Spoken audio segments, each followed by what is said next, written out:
Faltan 21 vueltas para el final de la temporada de 1997. Un Ferrari y un Williams entran a la misma curva, casi a la par. Un segundo después, uno de los dos está fuera de carrera. Durante años, la versión oficial fue simple. Michael Schumacher intentó sacar de pista a Jacques Villeneuve para quedarse con el título del mundo, y no le salió. Punto. Pero esa versión deja fuera casi todo lo interesante.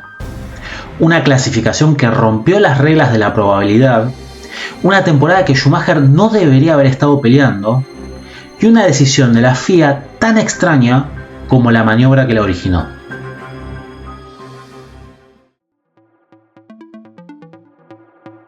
Hay pilotos que llegan a una última carrera para pelear el campeonato.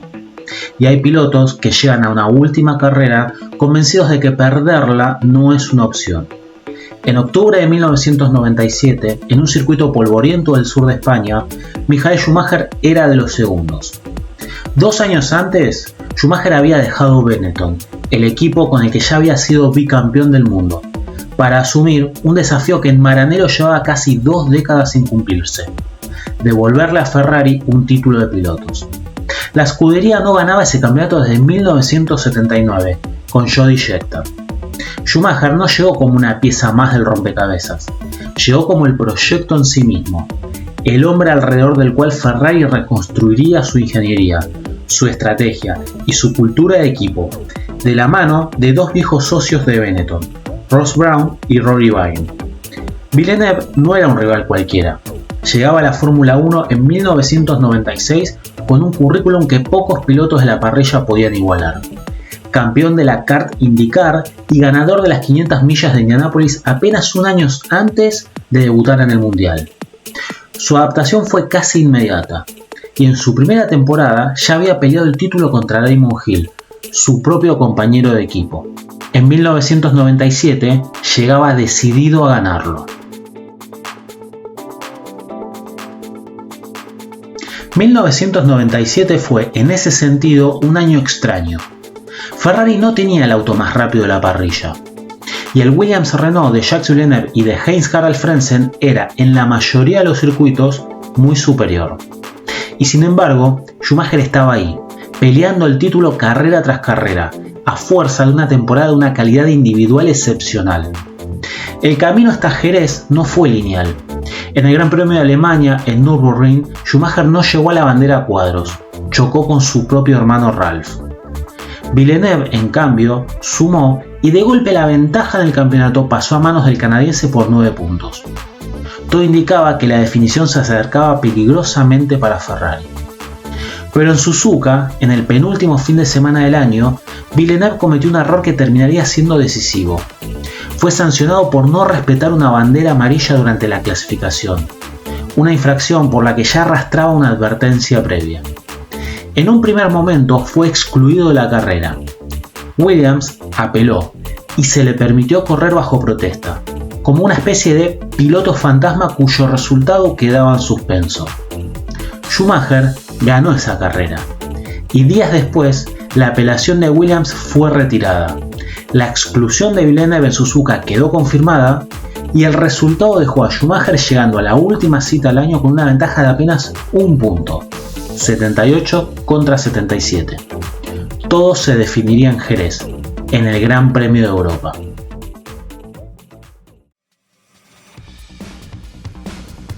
Y para colmo, ni siquiera la clasificación fue capaz de darle algo de calma el fin de semana.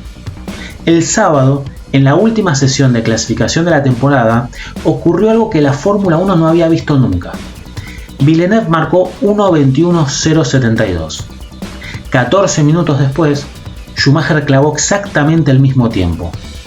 9 minutos más tarde, Frentzen hizo lo propio. 3 pilotos, un mismo cronómetro, una misma cifra. El reglamento resolvía los empates por el orden cronológico en que habían sido marcados los tiempos. Pole para Villeneuve, Schumacher a su lado, Frentzen tercero. Era, en los papeles, un empate perfecto entre los dos hombres que estaban a punto de jugarse el campeonato del mundo. Pero el domingo, en la pista, las cosas no iban a ser tan simétricas. La salida fue para Schumacher casi perfecta, con una tracción impecable. El Ferrari se adelantó a los dos Williams antes de la primera curva. Villeneuve, que había arrancado algo más lento, se vio superado incluso por Frentzen, y la carrera arrancó con el peor escenario posible para el canadiense. Perseguía, no lideraba. 8 vueltas más tarde, Frentzen cedió su posición para dejar pasar a su compañero de equipo, obedeciendo la estrategia de Williams. Villeneuve quedó segundo, con Schumacher adelante y una diferencia que, sin ser enorme, alcanzaba para mantener tranquilo al alemán. Aquí conviene detenerse en un dato que cambia por completo la lectura de lo que vendría. Schumacher no necesitaba ganar la carrera. Con un punto de ventaja en el campeonato, la alcanzaba con cruzar la meta delante de Villeneuve. Terminar por detrás automáticamente le daba el título a Jacques, ya que ante un empate en puntos, este tenía 7 victorias contra 5 el alemán. Hubo además un episodio que en su momento pasó casi inadvertido y que años después reavivaría la polémica. El piloto argentino Norberto Fontana del equipo Sauber, motorizado por Ferrari, retrasó a Villeneuve varias vueltas durante la carrera. En 2006, ya retirado, Fontana declaró a un medio argentino que había recibido instrucciones directas de la dirección deportiva de Ferrari para entorpecer al Williams si se cruzaba con él en pista. Sauber, la escudería, negó siempre haber recibido ese pedido de parte de Ferrari. No existe una confirmación oficial de la federación sobre este episodio, y es, hasta hoy, una acusación no comprobada, sostenida únicamente por el testimonio posterior de Fontana. Lo que sí es un hecho es lo que ocurrió después de la parada en boxes. Tras su segunda detención en la vuelta 43, Schumacher perdió tiempo. Cuando Villeneuve hizo su propia parada poco después, ambos autos volvieron a pista prácticamente pegados. La carrera, que hasta entonces parecía controlada, se convirtió de golpe en un mano a mano por el título del mundo, con Villeneuve cerrando la distancia vuelta tras vuelta. Al iniciar la vuelta 48, la diferencia entre ambos autos era de apenas 4 décimas. Faltaban 21 vueltas para el final del Gran Premio. Villeneuve venía de lejos. Había estudiado a Schumacher durante toda la carrera y había identificado su punto débil. El alemán frenaba antes que él bajo el freno duro. El Williams, con un sistema de frenos electrónico que Villeneuve consideraba superior, podía entrar más tarde a las curvas lentas. Dry Sack, la horquilla al final de la recta principal, era el lugar ideal para intentarlo. Villeneuve se lanzó por el interior. Frenó más tarde de lo que Schumacher esperaba y su Williams apareció a la altura del Ferrari cuando ya era demasiado tarde para cerrarle la puerta de manera convencional. Fue en ese instante cuando Schumacher giró el volante hacia la derecha, hacia el Williams.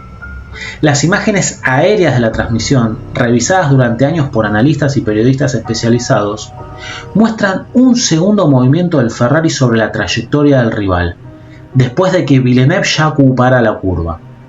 La rueda delantera derecha del Ferrari impactó contra el lateral del Williams, a la altura del sidepod. El golpe fue asimétrico. La Ferrari, con el tren delantero comprometido, se fue derecho hacia la grava y quedó varado, fuera de carrera. El Williams, golpeado en un punto menos vital de su estructura, pudo seguir rodando. Schumacher estaba fuera. Villeneuve, con el auto dañado pero funcionando, seguía en pista, camino al título. La pregunta, que sobrevoló Jerez esa tarde y que sigue discutiéndose casi 30 años después, es una sola. ¿Fue una maniobra deliberada?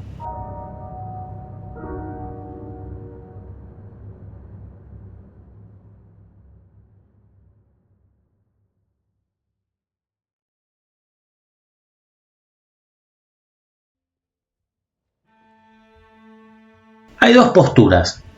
Una de que fue deliberado.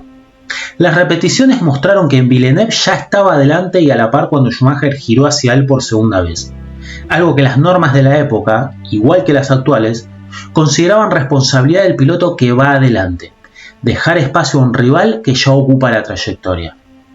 La prensa especializada de la época, entre ella Autosport y Motorsport Magazine, coincidió en que las imágenes aéreas eran las más comprometedoras. Mostraban un giro que no correspondía a una simple defensa de posición, sino un movimiento activo hacia el auto rival. Semanas más tarde, la propia FIA llegaría a una conclusión similar. como se explicará en el próximo capítulo. Luego estaba la postura que fue un incidente de carrera. Inmediatamente después del choque, Schumacher no pidió disculpas ni reconoció ningún error. En su primera declaración a la prensa, insistió en que Villeneuve lo había sorprendido y que él simplemente había cerrado su línea natural, algo habitual en la defensa de una posición. Es la misma explicación, casi calcada, que Schumacher daría después de un incidente similar en Adelaida 94. Hay quienes sostienen que se trató de una reacción instintiva, casi de reflejo, de un piloto acostumbrado a no ceder ni un centímetro, más que de un plan calculado con antelación. Ninguna de las dos lecturas puede probarse con certeza absoluta. Una habla de una intención, la otra habla de un instinto, y ambas dependen en última instancia de una zona gris que ni siquiera la Federación logró resolver del todo, como se verá enseguida.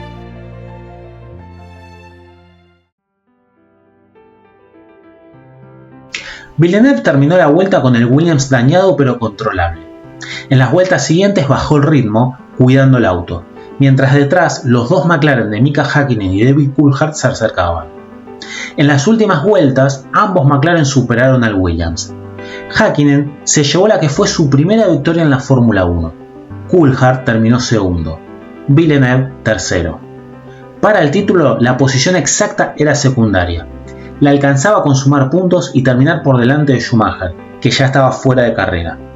Jacques Villeneuve era, de esa manera, campeón del mundo en 1997. Sobre el resultado final entre los McLaren circula, además, una versión no confirmada oficialmente.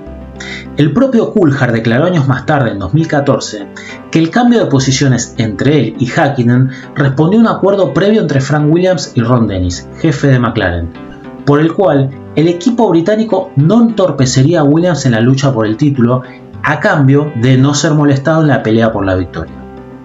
Dennis nunca confirmó públicamente ese pacto. Se trata, igual que el episodio de Fontana, de una versión sostenida por el testimonio de uno de los protagonistas y no de un hecho documentado por la FIA.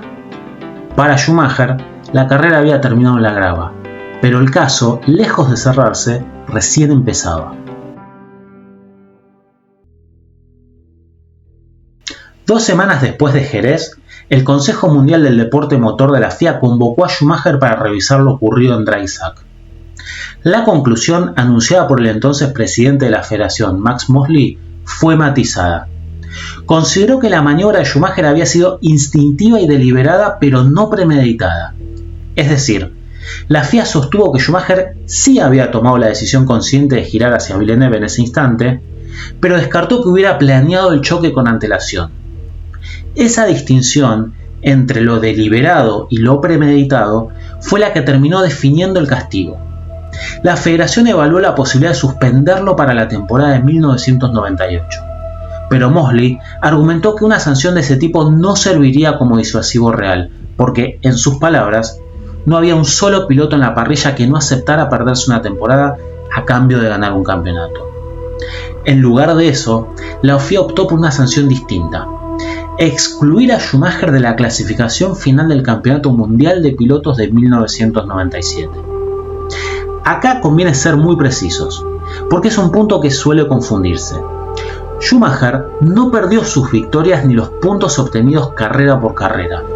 Esos resultados permanecieron en el registro histórico de la temporada. Lo que perdió fue su lugar en la tabla final del campeonato. Pasó de figurar segundo con 78 puntos a directamente no figurar en la clasificación de pilotos de 1997. El subcampeonato pasó a manos de Frentzen, con 42 puntos. La decisión generó un fuerte rechazo en buena parte de la prensa europea. Medios alemanes y británicos coincidieron en calificarla de contradictoria. Apenas semanas antes, Villeneuve había sido excluido de una sesión de clasificación en Suzuka por una infracción de bandera amarilla, mientras que la maniobra de Schumacher en Jerez, calificada por la propia FIA como deliberada, no recibió ninguna sanción deportiva dentro de la carrera. Para buena parte de la crítica, la federación había sido más severa con una falta técnica de Villeneuve que con un intento de sacar de pista a un rival por el título. ¿Qué pensaba el propio Schumacher mientras todo esto ocurría? Según el relato de Ross Brawn, entonces director técnico de Ferrari, recogido en distintas entrevistas posteriores, Schumacher salió del auto convencido de que había sido Villeneuve quien había cometido el error. Fue recién en el box, al ver las primeras repeticiones, cuando su versión de los hechos empezó a resquebrajarse. Brawn describió que, al volver a boxes, Schumacher tenía una visión mental completamente distinta de lo sucedido a la que había tenido en la pista. Un instante en el que la adrenalina cede lugar a otra lectura de los hechos. El propio Schumacher, en declaraciones recogidas por la prensa años después, reconoció que las semanas posteriores a Jerez fueron difíciles. Admitió haber tenido problemas para dormir mientras procesaba lo que había hecho, algo que describió como poco habitual en él. También recordó su sorpresa cuando Luca Di Montezemolo, presidente de Ferrari, le preguntó qué había estado pensando durante la maniobra. Según su propio relato, en ese momento todavía no entendía por qué el cuestionamiento recaía sobre él. Con el tiempo, terminó por asumir que se había equivocado. Ese proceso de la negación inmediata a la aceptación progresiva es, quizás, el dato que más humaniza el episodio. No estamos ante un villano de caricatura que sale del auto sabiendo exactamente lo que hizo. Estamos ante un competidor que necesitó ver las imágenes y necesitó tiempo para reconocer su propio error.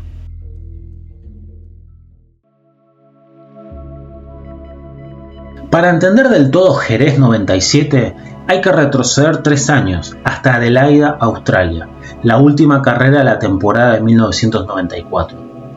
Schumacher llegaba a esa carrera con un punto de ventaja sobre Damon Hill, entonces piloto de Williams. Escenario casi idéntico al que se repetiría en Jerez. Una última cita, una diferencia mínima, 2 pilotos jugándose todo. Schumacher lideraba la carrera cuando en la vuelta 36 cometió un error y golpeó el muro de la curva East Terrace. Hill, que venía detrás, aprovechó el daño para intentar el adelantamiento por el interior de la curva siguiente. Schumacher cerró la puerta y ambos autos colisionaron. Ninguno de los dos terminó la carrera, y con ese resultado Schumacher se consagró campeón del mundo por primera vez. La FIA de entonces, a diferencia de la de 1997, no encontró motivos para sancionar el episodio. Lo calificó de incidente de carrera. Conviene aclarar que el estándar con el que se juzgaban ese tipo de maniobras defensivas en 1994 era distinto al actual. Cerrar la trayectoria como si el rival no estuviera ahí era, en ese momento, una práctica más tolerada por los comisarios en circunstancias similares. Schumacher siempre sostuvo que no giró hacia Hill de manera intencional. Buena parte de la prensa y de los propios pilotos, sin embargo, interpretó lo contrario. La comparación entre ambos episodios es, en todo caso, tentadora, aunque conviene manejarla con cuidado. No son maniobras idénticas ni ocurrieron en las mismas circunstancias deportivas. Pero hay algo del paralelismo que resulta difícil de ignorar. En 1994, un choque con el rival por el título terminó dándole a Schumacher el campeonato. En 1997, un choque muy similar contra otro rival en otra última carrera terminó quitándoselo. Distintos árbitros, 2 maneras opuestas de leer un mismo tipo de gesto. ¿Cuál es? La voluntad de no dejarse superar, cueste lo que cueste.